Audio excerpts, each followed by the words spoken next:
to improving comprehension skills with visualization skills. And right before we get to that specific activity, I'm just going to remind all of you that we also need to be doing some things with mindset for our kids as well as for ourselves. And going through some statements before you start an activity is going to be helpful. Things like writing is getting easier every day. I'm not saying that I'm perfect at writing, that I'm the best writer ever. I'm just saying it's getting easier every day. So it has to be a believable statement. And you can be saying that with your kids, have them say it. You can be saying, gosh, Jojo, writing is getting easier for you every day. You're doing a much better job than you did 2 weeks ago. Things are getting easier for you. You know, and so that way it's helping them to see that, oh, I am changing. It also helps you to recognize the fact that, hey, even though it might be baby steps, he is changing, he is improving. The same thing, you know, for any of your kids. Other ones are, I'm getting better at understanding what I read every day. I'm not saying I'm a great reader here. I'm not saying I'm great at comprehension, but I'm saying I'm getting better at understanding what I read every day. And so I can believe that, yeah, and I've got some proof. I can see that I'm answering the questions better. You can be saying things like, note-taking is getting easier every day. My notes are getting easier to follow and review. I'm learning all kinds of note-taking tips. So again, you want to be sure that these affirmations are believable, and you also, it's a two-pronged thing here, that we are helping our kids to see that they are improving, but we're also starting to really believe that all is not lost and that they really can improve their skills, because they're going to pick up from you if they don't think you believe they can do it. You know, whatever you're feeling, that transfers over to them. And so we want to be sure that you are starting to see it as well as helping them to see it. Does that make sense?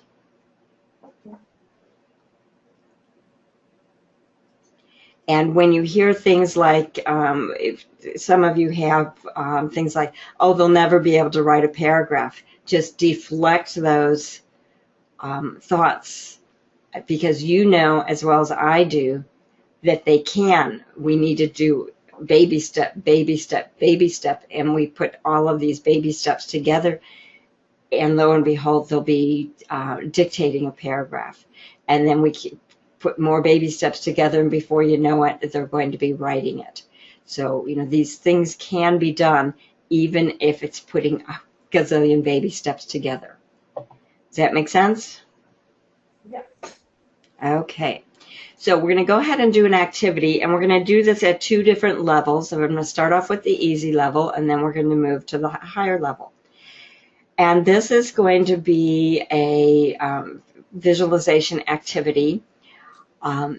That is one where you're going to just be listening. So I want you to be practicing these kinds of things with your kids, and you can practice some of these things even by using the when you're playing the comprehension zone. Sometimes you can just read the paragraph to them where they're listening rather than them reading it to you. Remember, the comprehension zone can be played for both listening comprehension as well as reading comprehension. So I'm going to have you close your eyes, and eventually it's okay to have your eyes open.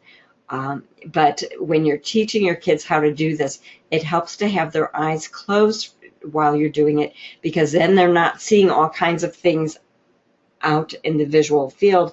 They're just seeing things in their mind's eye, and that's one of the things that we want to teach them, is to make pictures in their mind. Does that make sense? Mm-hmm. So the things that you're going to be listening for are the who, the what, the where, the when, the how, and the why, you want to be listening for colors, sizes, shapes, dates, and numbers. So go ahead and close your eyes and listen and make a picture in your mind of what I'm reading to you. In the box, there were many small green beads.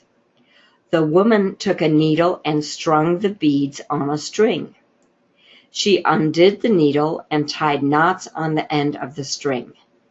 Then she fastened it around her neck and went out dancing. Okay, open your eyes. What color did you picture the beads? Green. Good job. What did the woman use to string the beads? Needle. A needle. And what else? Thread. String. Thread or string, whatever. Right, string, What might have happened if the woman hadn't tied the knots in the end of the string? And the beads could have fallen out. Could have possibly fallen out. And what do you think she made? A necklace. And why do you think she might have had to make the necklace? She didn't have one, maybe? Okay. Or she might have had one, but that it didn't go with the particular dress or outfit she was wearing. What would a good title for this story be? Making a necklace. All right. Good job. So now we're going to do the same exact activity, but we're going to do it with a more difficult reading selection. So if you want to have your eyes closed, you can. If you want to have your eyes open, you can do either one. But I want you to be picturing what I'm reading. So I want you to picture what you're listening to. Here we go. Florence Chadwick took off her bathrobe and shivered in the morning fog. She plunged both hands into a large bucket and then began to cover her entire body with goopy black axle grease. When she was done, she pulled on a small white bathing cap and walked into the icy cold water. 13 hours later, she walked out of the water on the other side of the English Channel. She had set a world record for the cold, dangerous 21-mile swim. So, what did you picture Florence putting on her body? Swimsuit, probably. Okay, she had a swimsuit on, but she did something else and put something else on her body. Black goop. Black goop. How many miles did she swim? 31? Close. 21. Good. 21. Why do you think she covered her body with thick grease? So that she could resist the cold, probably? What colors did you picture for the bathing cap? White. And why did you picture it white? Because it said white in the story. Okay. Do you think this happened recently or a long time ago? A long time ago. I didn't hear you. A long time ago. Okay, someone thinks a long time ago. Why do you think it happened a long time ago?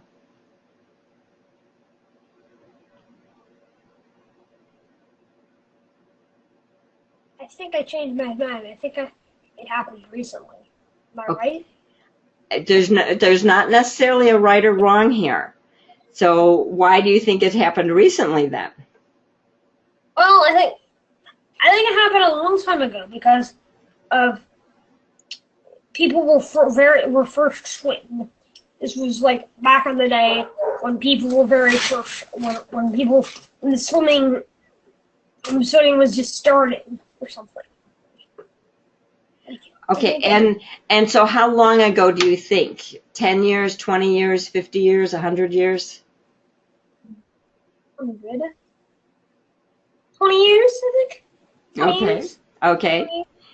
See, so you can see that question is kind of loaded as well as relative. For me, 20 years is, I might say, well, that's not that long ago.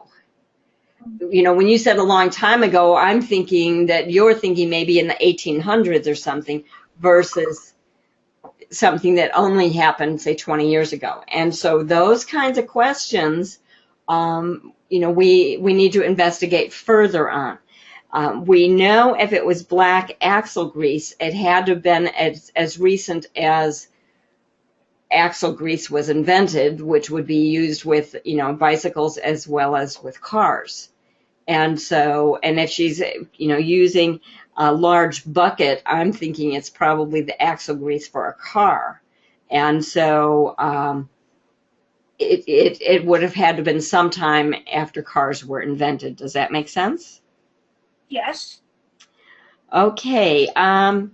Why do you think the swim was dangerous? Because of the cold, freezing water. Okay.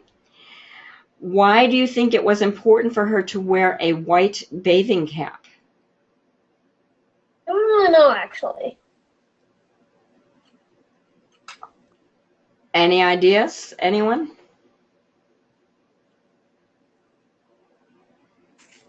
People could see her? It's all black. Yeah, it's going to be easier to see her, yeah, because the water is very cold. It's icy and cold. If you have any idea where the English Channel is, does anybody know where the English Channel is?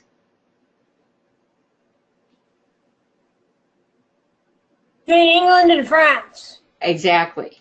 And so if you're out in the ocean swimming, in the channel there swimming, that water is going to be looking pretty darn dark. And so to have a white bathing cap is going to make it easier to see her. Do you think she went by herself, or do you think someone was traveling along, maybe in a boat, keeping track of her? I think traveling along in a boat, because that way, like, you can actually see where she is and, like, know and right. not have to worry about it. And if she ran into trouble, there would be somebody, relatively close by that could help her out. What do you think is the best title for all of those images? Setting a world record. Okay. And I know she did that, but you could set all kinds of world records. Brave or bravery or. But you could be brave for all kinds of things. So I'm thinking it needs to be something with, bravery on the long swim, or setting a world swimming record, long distance record. Long distance, maybe? Say it again. Bravery of a long distance? Sure, it's something like that. Does that make sense? And if it were me, I would also put in something related to swimming. Obviously, she has set a world record for the cold, dangerous 21-mile swim. So good job on that. So when you are listening, pay attention to these things and start making pictures in your mind's eye. When I was in school, I think it was like, it had to have been 7th grade. I used to say a pipsqueak of a nun. I went to a parochial school, and this particular teacher was a nun, and she was very short. And she would get up there, and we were studying Africa. And in the corner of the room, we had record players in those days, like say it was a long time ago. So in the corner of the front of the room, she had there was a record player, and she went to put on some African music to kind of set the stage for what we're going to be reading about. And right next to the record player, unbeknownst to all of us in the classroom, she had a bullwhip. And so she puts the music on, and she comes out, and she's flailing this bullwhip. And I'm like, oh my gosh, she made history become alive to me. Ever since that day, I have loved history, and I've been able to make pictures in my mind because she did that and made it become alive to me. And so, you know, whether it's social studies or science or reading any kind of a narrative, reading any kind of, you know, material, if you make pictures in your mind, that's going to help you to remember it. Does that make sense? Yes, Bonnie, I just want to comment on that. I remember the way I started teaching Jojo reading, he was struggling to understand, comprehend reading, and I wasn't sure because he's almost nonverbal. He can't tell me how much he understands. Right. So I was acting up the story. So we act up the story and make those animated voices and all that. So the boy's falling, so I pretend I'm falling, and hurt, and band-aid, and hurt. So all those, just to get it to sink in and get the picture, you know? Right. So there's so many ways you can play around with this, you know? Exactly. You know, exactly. And so you want to be doing those kinds of things. Another thing that you can be doing with the younger students is, as you are reading a story, I have no idea what color this is. Okay, I'm going to change it.